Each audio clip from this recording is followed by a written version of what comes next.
Here are the crypto top headlines covered in this video. New Bitcoin ETFs see more individual trades than top 2 equities ETFs, says Bloomberg Analyst. Next, Sergey Nazarov says Bitcoin ETFs just the beginning before banks launch massive tokenization campaign. Also, Kraken launches institutional arm aiming to cash in on Bitcoin ETFs. Welcome to Crypto Top Headlines, where there's no clickbait thumbnails or titles and no speeches on my opinions, just bringing crypto's news to you. We are a new channel here on YouTube and would greatly appreciate it if you would click on the like and subscribe buttons as well as the notification bell. It does help support the channel, so thank you in advance for doing so. Now, on to these headlines. Our first top headline: new Bitcoin ETFs see more individual trades than top 2 equities ETFs, says Bloomberg Analyst.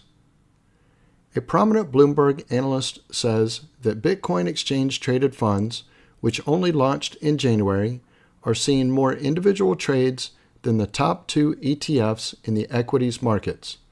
In a new thread, Bloomberg senior ETF analyst Eric Balchanas tells his 243,600 followers on the social media platform X that BTC ETFs are outpacing both the SPY and QQQ ETFs over the last day, even before traders have access to options contracts on many platforms.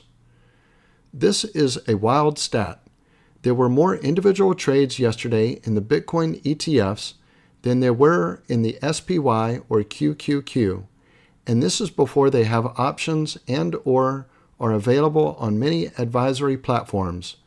Definitely a big retail component given the size of trades, bigger than I estimated. According to Balchanas, the majority of the transactions were on the smaller side, and only a handful of trades managed to reach at least $1 million, suggesting that retail traders are largely behind the volume on Bitcoin ETFs. I'll try to dive in later, but at first glance you see like a couple $10 million trades, a dozen or so $1 million ones, and then cascades down to small sizes for the vast bulk of them. Something like that.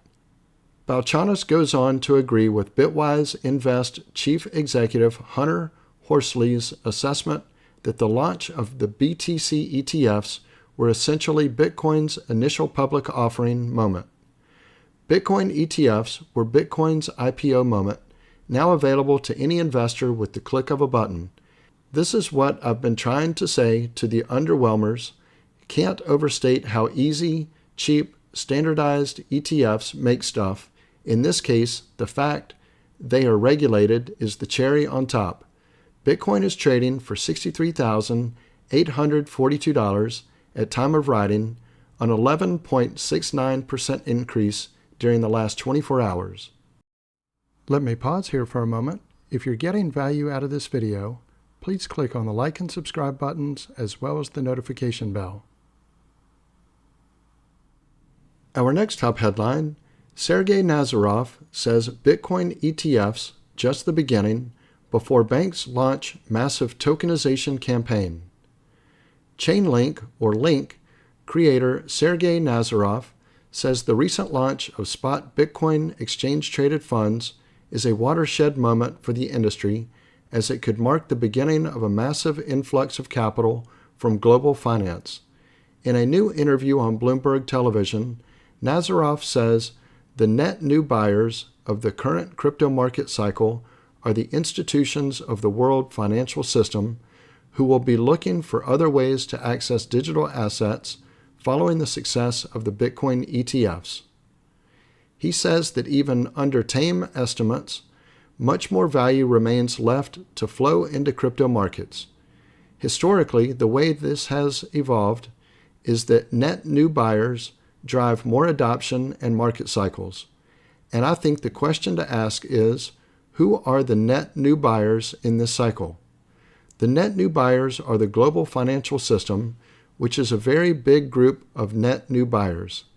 The Bitcoin ETF is an initial offering that allows the global financial system to have basically investment rails, payment rails, and ways to put capital towards cryptocurrency and towards Bitcoin within structures they find comfortable for them and normal and something they can do from a risk point of view. So I think if you look at the total net new market that's opening up through things like ETFs, and you do the basic arithmetic on that, then even within certain conservative estimates, you can see that there's still a lot more value that can flow into not only Bitcoin ETFs, but other cryptocurrency ETFs. And in my opinion, that's really just the beginning, because the next stage is then asset tokenization, where banks see all these inflows into ETFs, and then they make assets to compete with the ETFs or to get some of that capital. Nazarov says institutions, which are really quite a massive market, have a newfound comfort for crypto and now have access to digital assets in a way that didn't exist before. I would say it's a watershed moment where the top asset managers in the world, the biggest asset manager, many of the other large asset managers have gotten to a level of comfort with the asset. And that watershed moment is basically a way for a very large market to access cryptocurrency, and the size of that market isn't fully understood by even the average consumer or some of the other institutions. I think it's really quite a massive market. So it is a watershed moment, and it is really the global financial market being part of cryptocurrency and blockchain technology in a way that didn't exist before. Our next top headline: Kraken launches institutional arm aiming to cash in on Bitcoin ETFs. The crypto exchange launched a new institutional-focused brand, angling for more clients after the U.S. approved spot Bitcoin ETFs. Crypto exchange Kraken has launched a new division to offer dedicated services to institutions as it angles for a piece of the spot Bitcoin exchange-traded fund pie.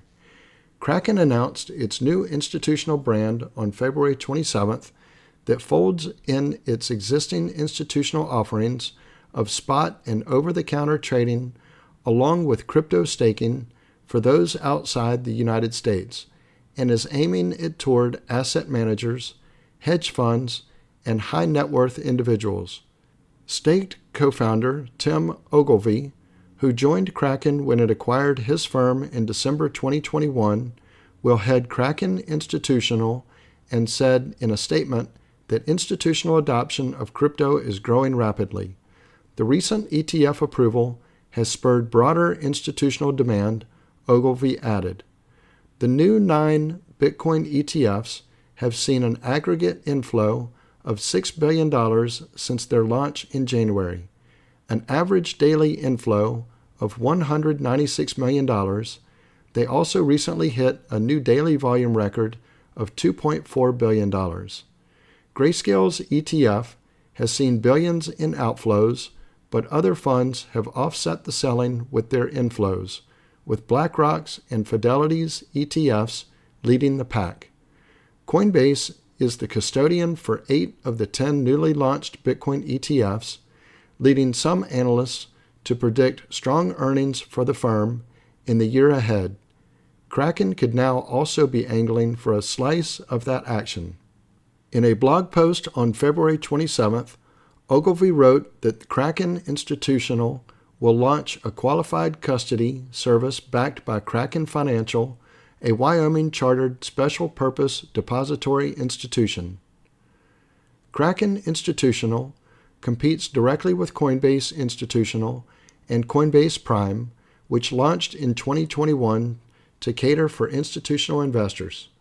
It also goes up against Binance Institutional, which launched in mid-2022 and offers customized solutions for institutional users such as asset managers, brokers, hedge funds, family offices, liquidity providers, and proprietary trading firms.